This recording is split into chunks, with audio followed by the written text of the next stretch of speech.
लोकनायक बापूजी आणि महिला महाविद्यालय यवतमाळ. मी कुमारी दीपाली जीवन जाधव, BA फायनल इयर.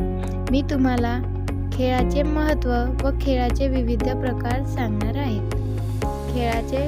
खेळाचे महत्त्व: शारीरिक व कारक मूल्य, बौद्धिक मूल्य, भावनिक मूल्य, सामाजिक मूल्य, नैतिक मूल्य, उपचारात्मक महत्त्व.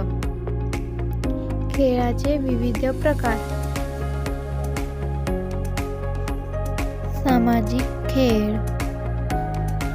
नाट्यपूर्ण खेळ, प्रयोगशील खेळ, रचनात्मक खेळ, सृजनात्मक खेळ, हालचालीचे खेळ, बौद्धिक खेळ, स्वयंस्फूर्त